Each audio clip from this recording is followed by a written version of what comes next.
الحمد للہ رب العالمین والصلاة والسلام علی سیدنا و مولانا محمد خاتم النبیین و امام المرسلین وعلی آلہ و اصحابہ اجمعین وعلی کل من تبعہم بإحسان الی یوم الدین۔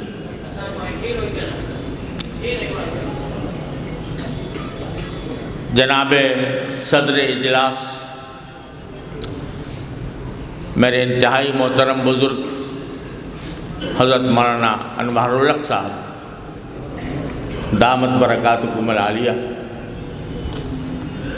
شیخ الحدیث اور محتمم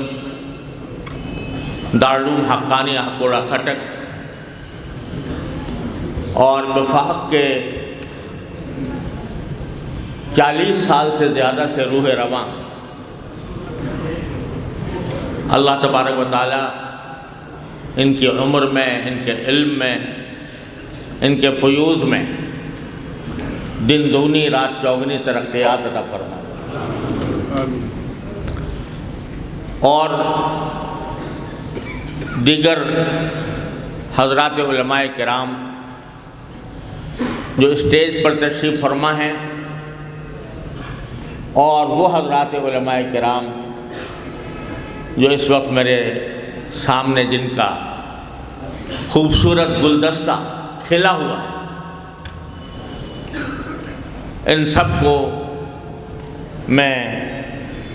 اسلام کا تحیہ پیش کرتے ہوئے عرض کرتا ہوں کہ السلام علیکم ورحمۃ اللہ تعالی وبرکاتہ۔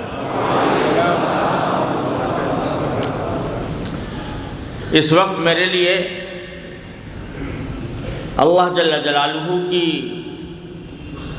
ان گنت اور بے شمار نعمتوں میں سے چند نعمتیں ایسی ہیں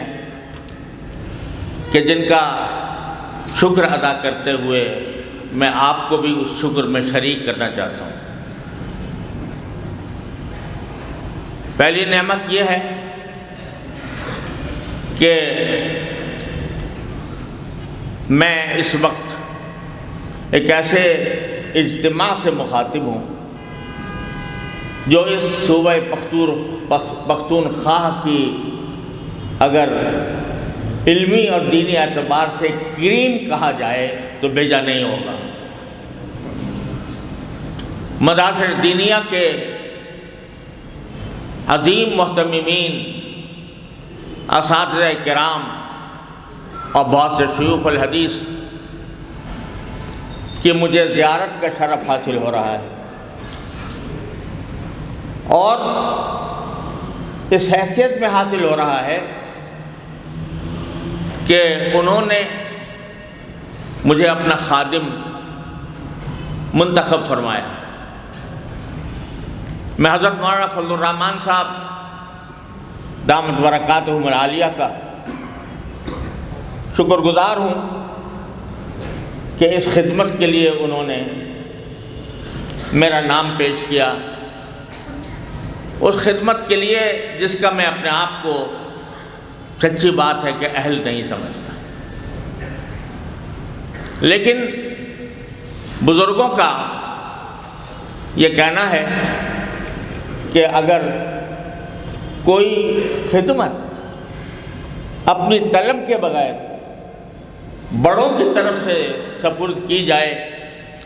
تو پھر اللہ تبارک و تعالی اپنے فضل و کرم سے اپنی دستگیری سے نوازتے ہیں۔ اسی امید پر میں نے یہ خدمت قبول کی ہے، اور آپ حضرات سے اس بات کی دعا کا خواستگار ہوں کہ جن اکابر نے ہمارے لیے یہ ایک عظیم سائبان مہیا فرمایا، وفاق المدارس کی شکل میں جو عظیم سائبان اللہ تبارک و تعالیٰ نے ہمارے اکابر کے ذریعے مہیا فرمایا، اس کی حفاظت اور اس کی آزادی اور خود مختاری کی حفاظت، اس کی خودداری کی حفاظت، اس کے معیار کی حفاظت کرنے کے لیے اللہ تبارک و تعالیٰ مجھے اور میرے رفقا کو توفیق خاص سے نوازیں، اپنی رضائے کامل کے مطابق مجھے خدمت کرنے کی توفیق عطا فرمائیں۔ میں آپ سب سے فرداً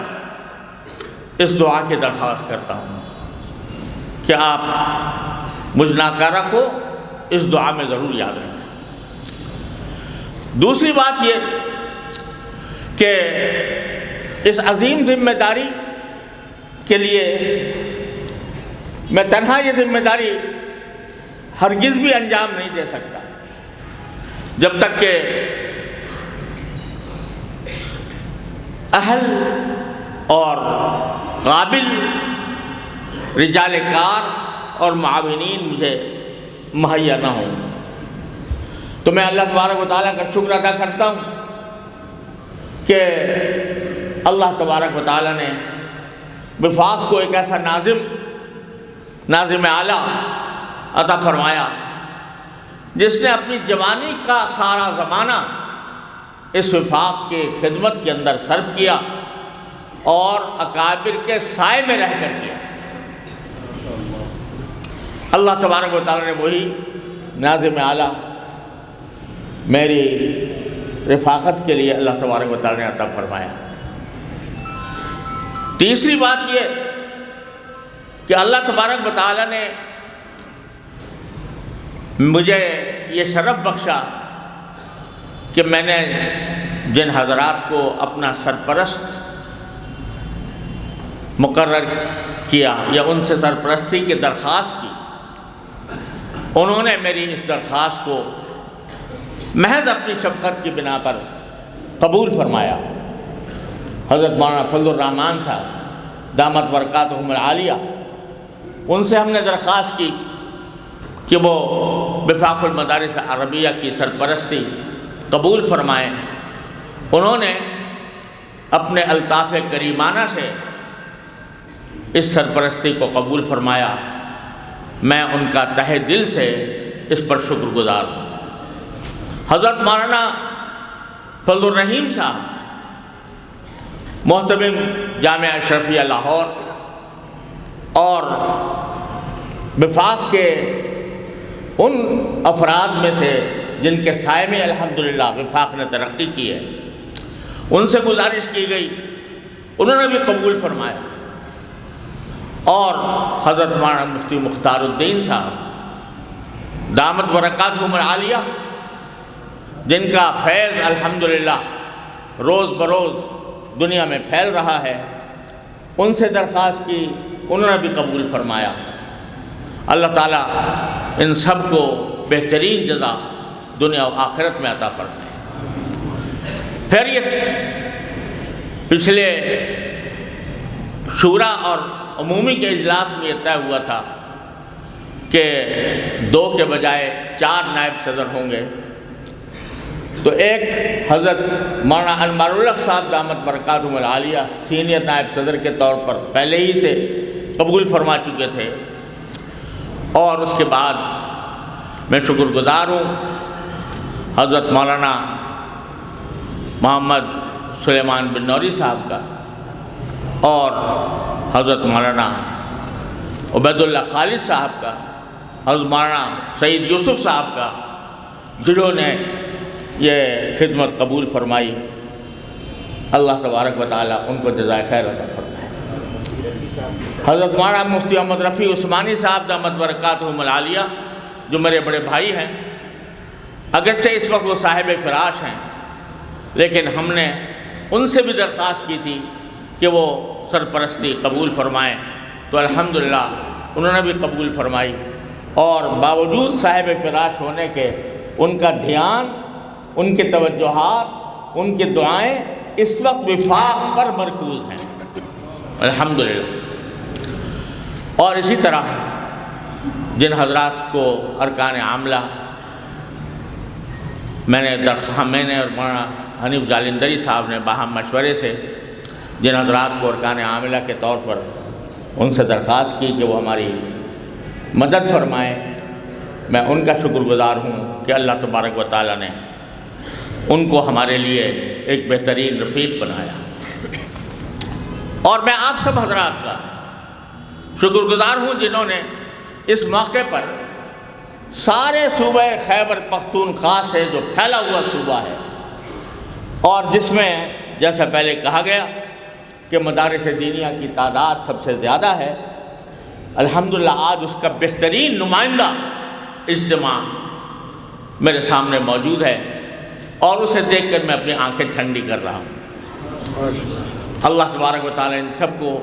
دنیا و آخرت میں بہترین جزا عطا فرمائے۔ اس موقع پر جو باتیں کچھ عرض کرنے کا ارادہ تھا ان میں سے بہت سی باتیں مجھ سے پہلے حضرت مولانا سعید یوسف صاحب نے اور دوسرے بزرگوں نے اور پھر آخر میں مولانا محمد حنیف جالندری صاحب نے آپ حضرات سے تفصیل کے ساتھ کی ہیں، اور مجھے اس بات کا احساس ہے کہ آپ صبح 9 بجے سے بیٹھے ہوئے ہیں اور آپ کے صبر و ضبط کا مزید امتحان لینا شاید مناسب نہیں ہے، اس لیے میں اپنی بات کو مختصر کرتے ہوئے صرف ایک نقطہ عرض کرنا چاہتا ہوں، اللہ تبارک و تعالیٰ اسے ہم سب کے لیے نافع بنا دے۔ وہ نقطہ یہ ہے کہ جتنے یہ مدارس دینیہ ہیں ہمارے وفاق کے زیر نگرانی جو مدارس کام کر رہے ہیں، ان کی تعداد ابھی مولانا حنیف جالندری صاحب نے بتائی 23,000 الحمدللہ تعداد ہے، اور اس میں 25 لاکھ طالب علم طلبہ اور طالبات زیر تعلیم ہیں۔ اگر ہم دیکھیں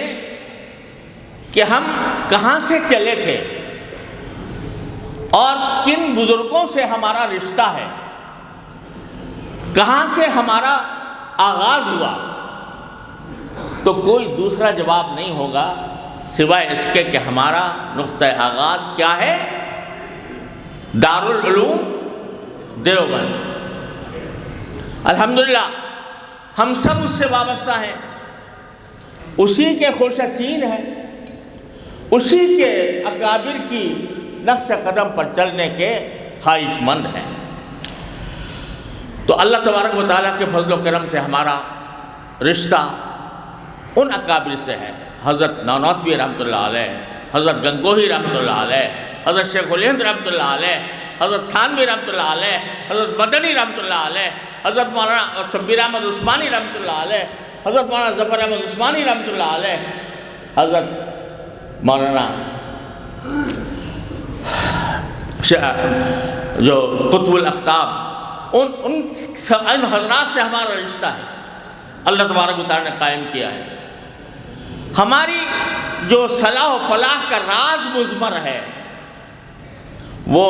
اس بات میں ہے کہ ہم ان اکابر کے طریقہ کار پر، ان کے نقش قدم پر چلیں اور اپنا ہر وقت جائزہ لیتے رہیں کہ کیا واقعتاً ہم ان کے جانشین یا ان کے پیروکار اور خوشچین ہونے کے جو دعوے دار ہیں، یہ دعویٰ ہمارا درست ہے یا نہیں۔ لہذا دارالعلوم دیوبند کی جو خصوصیت تھی، جو دنیا میں، آج کی دنیا میں دوسری کہیں تعلیمی اداروں میں نظر نہیں آتی، مجھے اللہ تبارک و تعالیٰ نے ساری دنیا میں گھومنے کا موقع عطا فرمایا۔ 6 بر اعظم میں نے دیکھے،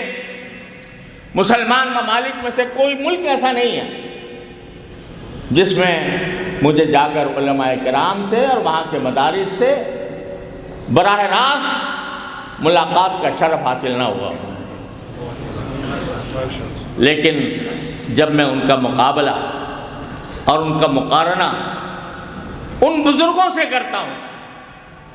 جن کی طرف الحمدللہ ہم منسوب ہیں، جن کے نام میں نے ابھی آپ کے سامنے لیے، جب ان کے ساتھ کرتا ہوں تو مجھے ایک بین فرق نظر آتا ہے۔ آپ کو اگر علم و تحقیق چاہیے، مقالہ نگاری چاہیے،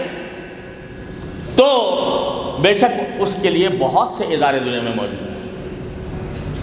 اور خود میں نے دیکھے ہیں، علم و تحقیق کے شناور دیکھے، لیکن اگر علم و تحقیق کے ساتھ اتباع سنت کا جذبہ، اور اپنی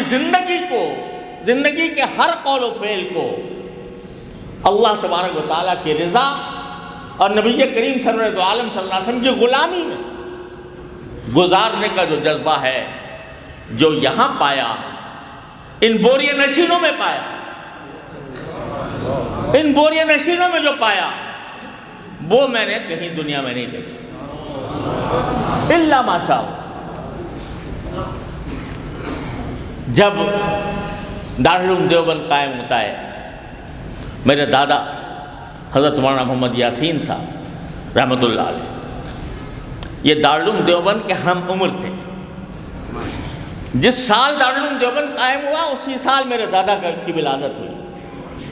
حضرت مولانا محمد یاسین صاحب، اور حضرت حکیم علمت مولانا اشرف علی صاحب تھانوی کے ہم سبق تھے۔ ایک ہی ساتھ سبق پڑھا ہے ان حضرات نے حضرت شیخ الہند سے، حضرت مولانا محمد یعقوب نانوتوی رحمۃ اللہ علیہ وغیرہ سے۔ تو وہ فرمایا کرتے تھے میرے دادا کہ میں نے دارالعلوم دیوبند کا وہ وقت دیکھا ہے جب وہاں شیخ الحدیث سے لے کر دربان اور چپراسی تک ہر شخص صاحب نسبت ولی اللہ تھا۔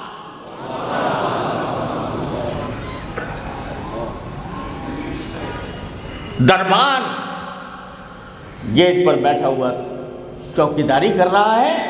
اور اس کے لطائف میں سکتا جاری ہے۔ کہتے ہیں ہم نے وہ زمانہ دیکھا ہے دیوبند کا، اور اسی لیے جب دارالعلوم دیوبند کی تاریخ نکالنے کا موقع آیا، اب تو وہ علم بھی ناپید ہو رہا ہے، سوائے مولانا حضرت مفتی جمیل صاحب کے صاحبزادوں کے اب شاید کوئی اور اس کا جاننے والا نہیں رہا، کہ الفاظ کچھ ایسے بنائے جاتے ہیں کہ جن کے اعداد ملا کر کوئی سن بن جاتا ہے اور وہ سن تاریخ بن جاتی ہے۔ ہمارے وفاق کے لیے بھی نکالے ہیں مولانا خلیل صاحب تھانوی مدد العلوم نے۔ تو جب دارالعلوم کی دیوبند کی تاریخ نکالنے کا بتایا کہ ایسا جملہ نکالا جائے جس سے دارالعلوم کی تاریخ ولادت کہہ لو یا تاریخ آغاز کہہ لو، تو کیا نکلا؟ فارسی کا جملہ، در مدرسہ خانقاہ دیدیم، در مدرسہ خانقاہ دیدیم۔ اب تو مشکل ہے، فارسی بھی ہمارے یہاں نہیں پڑھائی جاتی، اس وجہ سے لوگ فارسی کے جملوں سے بھی پوری طرح آشنا نہیں رہے، لیکن معنی اس کے یہ ہے کہ ہم نے مدرسے میں خانقاہ دیکھی،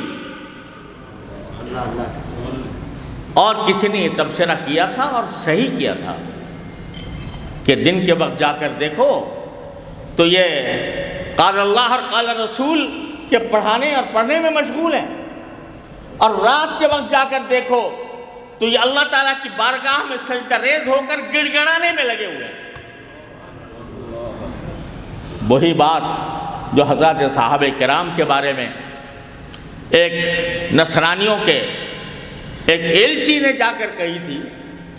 جب اس سے پوچھا گیا کہ بھئی تم کس قسم کے لوگ دیکھ کے آئے ہو، تو اس نے کہا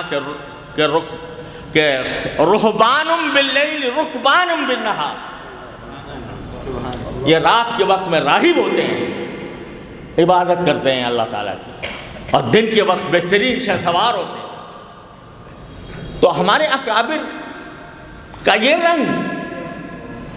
کہ ایک طرف علم اور تحقیق میں کیا بتاؤں آپ کو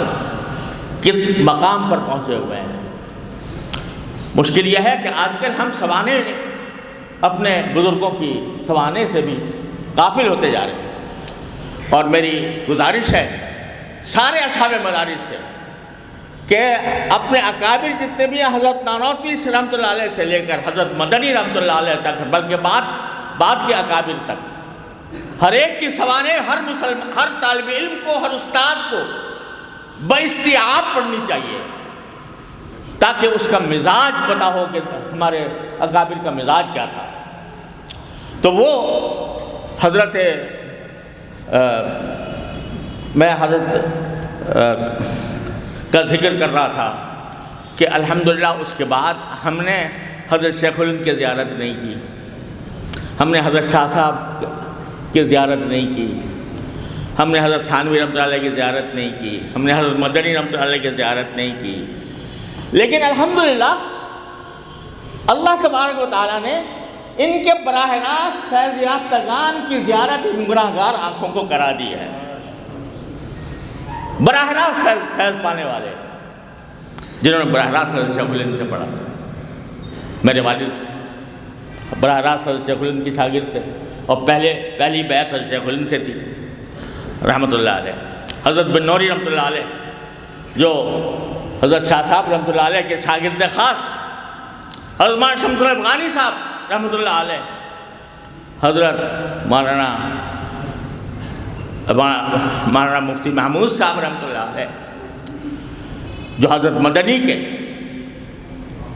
سے استفادہ کیا، اگرچہ فراغت کہیں اور حاصل کی تھی، ان کے شاگرد میرے استاد حضرت مولانا سلیم اللہ خان صاحب قدس اللہ تعالیٰ سے جو حضرت مدنی کے شاگرد تھے، ان کی رضایت کرا دی اللہ تبارک و تعالیٰ نے۔ تو میرے والد ماجد حضرت مولانا مفتی محمد شفیع صاحب رحمۃ اللہ علیہ فرمایا کرتے تھے، اور اب تو بات تو وہ حضرت تھانوی کی نقل کرتے تھے لیکن اپنے اوپر منطبق فرماتے تھے کہ بھائی آدمی تو ہم بھی نہیں بنے، آدمی تو ہم بھی نہیں بنے، لیکن اللہ نے آدمی دکھا دیے، اللہ نے آدمی دکھا دیے، لہذا کوئی بیل آ کر ہمیں یہ دھوکہ نہیں دے سکتا کہ آؤ مجھے آدمی مان لو، کیونکہ ہم نے حقیقی آدمی دیکھے۔ کوئی بیل آ کے ہمیں دھوکہ نہیں دے سکتا، اس لیے ہم جب بننا چاہیں گے تو آدمی بن جائیں گے، کیونکہ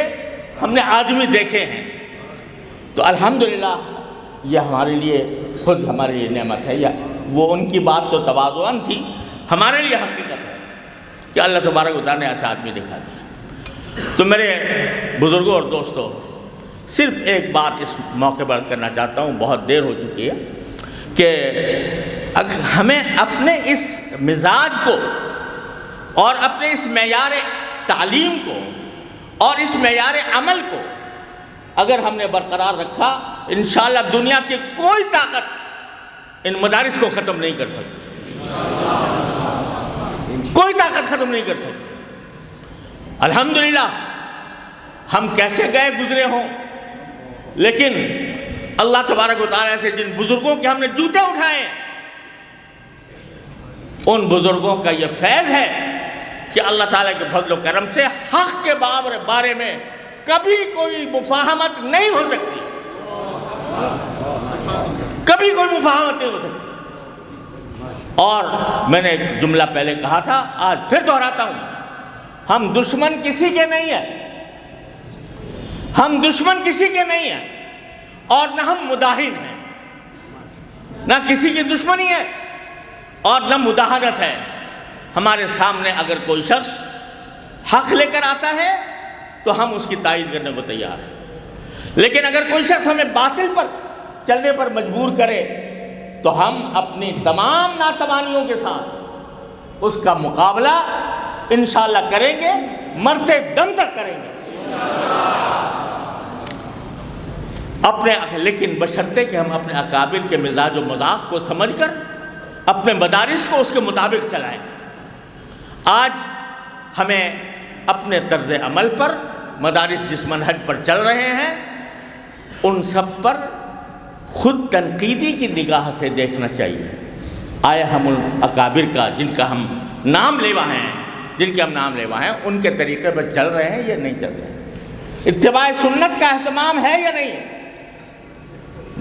مدارس میں طلبہ کو نماز باجماعت کا اہتمام کرایا جا رہا ہے یا نہیں کرایا جا رہا، ان کو جھوٹ سے، غیبت سے، گناہوں سے، بد نظری سے، موبائل کے غلط استعمال سے ان کو روکا جا رہا ہے یا نہیں روکا جا رہا۔ یہ چیزیں ہمارے لیے سب سے زیادہ اہم، اگر ہم یہ کام کر لیں گے تو انشاءاللہ ہمیں کسی کی پرواہ نہیں ہے، کوئی ہمیں رجعت پسند کہے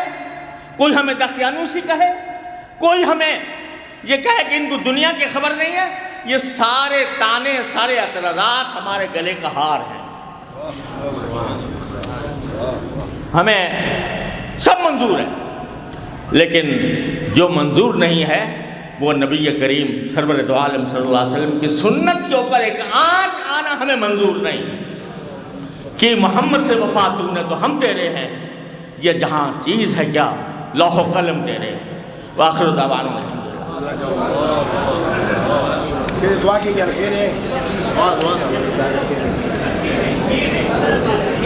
بھئی کچھ حضرات نے ایک آپ ابھی تشریف رکھیں، ابھی حضرت کا صدارتی بیان ہوگا، اس کے بعد دعا ہوگی، لیکن مجھ سے فرمائش کی گئی ہے کہ میں حدیث کی اجازت دوں، تو میں ایک حدیث آپ کے سامنے پڑھ دیتا ہوں۔ بیٹھ جائیں سب لوگ برائے کرم۔ بسم اللہ الرحمن الرحیم۔ عن عبداللہ بن عمرو بن العاص رضی اللہ تعالی عنہما قال قال رسول اللہ صلی اللہ علیہ وسلم الراحمون یرحمہم الرحمن تبارک و تعالی ارحموا من فی الارض یرحمکم من فی السماء۔ یہ پہلی حدیث ہے جو میں نے 5 شیوخ سے حاصل کی، اور ان میں سے ہر ایک نے کہا کہ یہ پہلی حدیث ہے جو میں نے اپنے شیوخ سے حاصل کی، اور یہ تسلسل سفیان بن عیینہ تک چلتا ہے۔ اس تسلسل کے ساتھ میں آپ سب کو اسی تسلسل کے ساتھ اس حدیث کی اجازت دیتا ہوں، اور اس کے علاوہ جتنے میرے مشائخ ہیں پاکستان میں، ہندوستان میں، بلاد عربیہ میں، ان میں سے جس سے مجھے قرات کی یا سماعت کی یا روایت کی یا اجازت کی حاصل ہے، ان سب کی مرویات کی میں آپ کو اجازت دیتا ہوں۔ اللہ تبارک و تعالیٰ اپنے فضل و کرم سے اس کا نفع اور اس کا فائدہ ہم سب کو پہنچا دیجیے گا۔ السلام علیکم ورحمۃ اللہ۔